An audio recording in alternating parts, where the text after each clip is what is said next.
বিসমিল্লাহির রহমানির রহিম। সকল প্রশংসা আল্লাহর জন্য। জান্নাতে হুরদের সাথে সহবাস।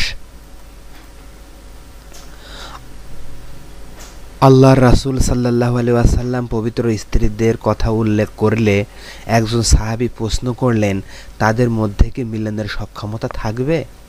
নবী সাল্লাল্লাহু আলাইহি ওয়াসাল্লাম বললেন, নেককার নারীরা নেককার পুরুষদের জন্য। তোমরা তাদের উপভোগ করবে যেভাবে দুনিয়াতে করে থাকো, এবং তারা তোমাদের উপভোগ করবে, কিন্তু কোনো সন্তান জন্মাবে না। আবু মুজলিজ বলেন, আমি ইবনে আব্বাস রাদিয়াল্লাহু তাআলা আনহুকে জান্নাতবাসীরা বিনোদনে ব্যস্ত থাকবে সম্পর্কে প্রশ্ন করলে তিনি বলেন, তারা জান্নাতে কুমারীদের কুমারিত্ব ভঙ্গে ব্যস্ত থাকবে, অর্থাৎ একের পর এক বহু সংখ্যক কুমারী মেয়ের সাথে মিলিত হতে থাকবে। আল্লাহ ব্যস্ততা বলতে এটাকেই বুঝিয়েছেন।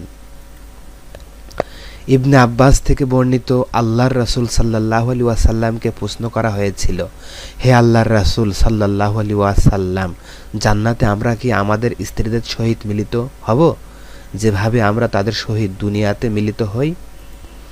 তিনি বললেন, হ্যাঁ, মুহাম্মদের প্রাণ যার হাতে তার শপথ, একজন পুরুষ এক সকালে 100 কুমারীর সহিত মিলিত হবে। অন্য একটি হাদিসে অনুরূপ বর্ণনা এসেছে, নিশ্চয় জান্নাতের একজন পুরুষ একদিনে 100 কুমারীর মেয়ের সাথে মিলিত হবে। হযরত আবু হুরায়রা রাদিয়াল্লাহু তাআলা আনহু হতে বর্ণিত, আল্লাহ রাসূল সাল্লাল্লাহু আলাইহি সাল্লামকে প্রশ্ন করা হলো, আমরা কি জান্নাতে আমাদের স্ত্রীদের সহিত মিলিত হব?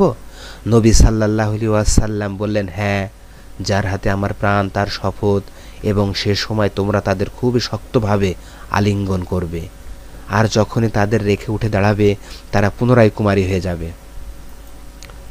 আবু উমামা রাদিয়াল্লাহু তাআলা আনহু হতে বর্ণিত, রাসূল সাল্লাল্লাহু আলাইহি সাল্লামকে জিজ্ঞেস করা হলো, জান্নাতবাসীরা কি জান্নাতে স্ত্রীর সাথে মিলিত হবে? নবী সাল্লাল্লাহু আলাইহি ওয়াসাল্লাম বললেন, হ্যাঁ, যার হাতে আমার প্রাণ তার শপথ, জান্নাতীরা তখন মেয়েগুলোকে ভীষণভাবে চেপে ধরবে। রাসূল সাল্লাল্লাহু আলাইহি সাল্লাম হাত দিয়ে ইশারা করে দেখালেন। নবী সাল্লাল্লাহু আলাইহি সাল্লাম আরও বললেন, কিন্তু সেখানে মানি অর্থাৎ বীর্য নির্গত হবে না এবং মৃত্যু নেই। আমাদের চ্যানেলটি ভালো লাগলে অবশ্যই সাবস্ক্রাইব করুন।